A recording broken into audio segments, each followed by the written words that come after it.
Praise lord. దేవునికి స్తోత్రం. హల్లెలూయా. దేవుని బిడ్డలారా, దేవుని అనుదిన ఈ వాగ్దాన ఈ పరిచర్య ద్వారా ప్రతి ఉదయకాల సమయంలో ఈ విధముగా మిమ్మల్ని కలుసుకోవడానికి ప్రభు మాకు అనుగ్రహిస్తున్న ఈ గొప్ప ఈ భాగ్యాన్ని బట్టి మొదటిగా దేవాదేవునికి నిండు హృదయంతో కృతజ్ఞతాస్తుతులు చెల్లిస్తూ ఉన్నాను. దేవునికి స్తోత్రం. హల్లెలూయా, హల్లెలూయా. అదేవిధముగా మా ఈ కార్యక్రమాలను యూట్యూబ్లో మేము అప్లోడ్ చేస్తున్నప్పుడు వీక్షిస్తూ ప్రభునామాన్ని గణపరుస్తున్న ఆత్మీయులకు మీ అందరికీ ఉదయకాల సమయంలో ప్రత్యేకమైనటువంటి శుభాభివందనాలు నేను తెలియజేస్తున్నాను. ప్రభు మిమ్మును మీ కుటుంబాలను నూరంతులుగా ఆశీర్వదించునుగాక. దేవుని బిడ్డారా, ఈ ఉదయకాల సమయంలో ప్రభు మీకు ఇచ్చు వాగ్దానము ఇదే ఉన్నది. ప్రియా దేవుని బిడ్డారా, యోహాను సువార్త 5వ అధ్యాయము 14వ సువార్త వచ్చిన భాగమునై ఉన్నది. ప్రియా దేవుని బిడ్డారా, ఈ యొక్క సువార్త ఈ వచ్చిన భాగాన్ని నేను మీ కొరకు చదువుతున్నాను. ప్రతి ఒక్కరు కూడా ప్రార్థనాపూర్వకంగా వినవలసిందిగా ప్రభువైన యేసుక్రీస్తు నామములో నేను మిమ్మల్ని కోరుతున్నాను. అటు తరువాత యేసు దేవాలయములో వారిని చూచి, ఇదిగో స్వస్థత నొందితివి, మరి ఎక్కువ కీడు నీకు కలుగుకూడినట్లు ఇకను పాపము చేయకమని చెప్పగా అని మనం చూడగలం. ప్రియా దేవుని బిడ్డలారా, విషయాలు గమనించండి.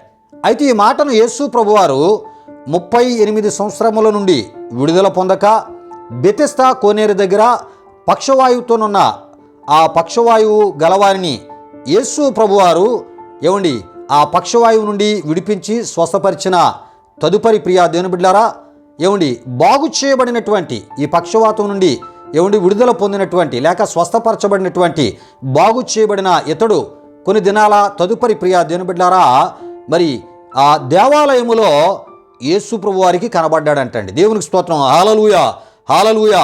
అప్పుడు యేసు ప్రభువారు దేవాలయములో కనబడినటువంటి ఈ స్వస్థత పొంది విడుదల పొంది మంచి ఆరోగ్య స్థితిని కలిగి దేవుని సన్నిధిని దేవుని వాక్యాన్ని ప్రేమిస్తూ దేవుని ఆలయములో కనబడినటువంటి ఆ స్వస్థత పొందినటువంటి ఆ వ్యక్తితో యేసు ప్రభువారి వాగ్దాన హెచ్చరికను ఇచ్చుటను మనం చూడగలం. ప్రియా దేవుని బిడ్డలారా, విషయాలు గమనించండి. అదే ప్రియా దేవుని బిడ్డలారా, ఇదిగో స్వస్థత నొందితివి, మరి ఎక్కువ కీడు కలుగుకుండునట్లు ఇకను పాపము చేయకమని యేసు ప్రభువారు చెప్పినట్లు మనం చూడగలం. ప్రియా దేవుని బిడ్డలారా, అయితే ఇందులో మొదటి మాట పొందిన మేలును తెలియజేయగా, రెండవ మాట వాగ్దాన మాట అయి ఉన్నది, మూడవ మాట ప్రియా దేవుని బిడ్డలారా హెచ్చరిక అయి ఉన్నది అని ఈ విషయాలు తప్పక మనం తెలుసుకోవాలి. ప్రియా దేవుని బిడ్డలారా, అయితే ప్రియా దేవుని బిడ్డలారా, మేలులు పొందుచున్నవారు లేక స్వస్థతలు పొందుచున్నవారు అద్భుతాలు అనుభవిస్తున్నవారు దేవుని సన్నిధిలో ఉండాలి. ఈ విషయాన్ని గమనించండి. అంతేగాని విహార యాత్రలోనో లేక ప్రకృతి అందాలను ఆస్వాదించేటటువంటి స్థలాలలో ఎంజాయ్ చేస్తూ అక్కడే ఆరాధనలు చేస్తూ దేవుని చిత్తాన్ని నెరవేర్చేశామని సంతృప్తి చెందేటటువంటి ఆత్మీయత దేవునికి విరోధమైనది, దేవుడు ఉమ్మివేసే ఆత్మీయత అయి ఉన్నదని తప్పక మనం తెలుసుకోవాలి. ప్రియా దేవుని బిడ్డలారా, విషయాలు గమనించండి. అంతేకాకుండా ఈ మధ్యకాలంలో నేను కొంతమంది ఆత్మీయుల గురించి వింటూ ఉన్నాను, కొంతమంది ఆత్మీయులను చూస్తూ ఉన్నాను. విచిత్రం ఏమిటంటే ప్రియా దేవుని బిడ్డలారా, చర్చిలో ఆరాధనకు రారు కానీ ఫంక్షన్లో ఉండి ఎంజాయ్ చేసే ఆ స్టేటస్ వారు పెడుతూ ఉంటారు. ఆ ఫోటోలు పాస్టర్ గారికి వాట్సాప్ కూడా చేస్తూ ఉంటారు. ఈ విషయాలు గమనించండి. అంటే మేము ఈరోజు ఆరాధనకి రాలేకపోవడానికి కారణం ఏంటంటే మా కుటుంబంలో ఈ ఫంక్షన్ జరుగుతుంది, ఇగో మేము పలానా దగ్గర ఉన్నాము, ఇగో ఇలాగా పలానా సెలబ్రేషన్ చేసుకుంటున్నాం, మా కొరకు ప్రార్థన చేయండనో లేకపోతే ఏదో రకంగా ఉన్నటువంటి టెక్నాలజీని ఉపయోగించుకొని స్టేటస్ పెట్టడమో లేక ఆ ఒక ఫొటోస్ వాట్సాప్ చేయడం ఇలాంటి పనులు చేస్తూ ఉంటారు. చూడండి, దేవుని యొక్క చిత్తాన్ని నెరవేర్చలేని దిక్కుమాలిన ఆత్మీయతను కలిగి కొంతమంది ఎలాంటి ఆ మార్గాలను ఎంచుకుంటూ ప్రభు సేవకుల దగ్గరికి వారు దేవుని సన్నిధిలో ఉండవలసింది పోయి ఎక్కడెక్కడో స్థలాల్లో ఉంటూ ఆ స్టేటస్లు పెడుతూ ఉంటారు. కొన్ని సందర్భాల్లో వాట్సాప్ ఫోటోలు పెడుతూ ఉంటారు. ఇలాంటి భయంకరమైన దిక్కుమాలిన ఆత్మీయ స్థితి నుండి తప్పక క్రీస్తును కలిగిన క్రైస్తవ బిడ్డలు బయటికి రావాలని ప్రభు పేరట ప్రభు సేవకునిగా నేను తెలియపరుస్తున్నాను. బయటికి వచ్చే ఆత్మీయతను కలిగి దేవుడు కోరేటటువంటి ఆత్మీయతను మనం కలిగి దేవుని సన్నిధిలో మనం ఉండి దేవుని యొక్క చిత్తాన్ని నెరవేర్చాలి. ఎందుకంటే లోకములో ఎన్నో పరిస్థితులు మనం చూస్తూ ఉన్నాం. భయానకమైనటువంటి మరణాలు పలు ప్రాంతాలలో పలు రాష్ట్రాలలో అనేకులు పొందుతూ ఉన్నారు. ప్రియా దేవుని బిడ్డలారా, ఇటువంటి భయంకరమైన దినాల్లో దేవుడు నిన్ను నీ కుటుంబాన్ని క్షేమంగా సురక్షితంగా ఆయన ఉంచుతూ ఉన్నప్పుడు నీవెక్కడుండాలి? సజీవురాలుగా సజీవునిగా ఏమండి సజీవులుగా ఉన్నటువంటి మీ కుటుంబం దేవుని యొక్క సన్నిధిలో ఉండాలి ప్రియా దేవుని బిడ్డలారా. అప్పుడే దేవుడు సంతోషిస్తాడు. దేవుని కృప మీ ఎడల హెచ్చుగా ఉంటుంది, విస్తరింప చేయబడతా. దేవునికి స్తోత్రం. హల్లెలూయా, హల్లెలూయా. అయితే ప్రియా దేవుని బిడ్డలారా, ఈ స్వస్థత పొందినవాడు యేసుకు ఎక్కడ కనబడ్డాడు అంటే దేవాలయములో కనబడ్డాడు. దేవునికి స్తోత్రం. హల్లెలూయా, హల్లెలూయా. గనుకనే ఒక గొప్ప వాగ్దానమును ప్రభు అతనికి ఇచ్చినట్లు మనం చూస్తుంటాం. అదే మరి ఎక్కువ కీడు నీకు కలుగుకుంటున్నట్లు ఇకను పాపము చేయకమని అనే వాగ్దానమునై ఉన్నది ప్రియా దేవుని బిడ్డలారా. ఇది కొంత మీకు చక్కగా అర్థం అవడానికి నేను తెలియపరుస్తున్నాను. పాపము చేయకుండా పరిశుద్ధమైన జీవితము, దేవునికి భయము భక్తి గల జీవితాలకు ప్రియా దేవుని బిడ్డలారా కీడు కలుగదు సరికదా.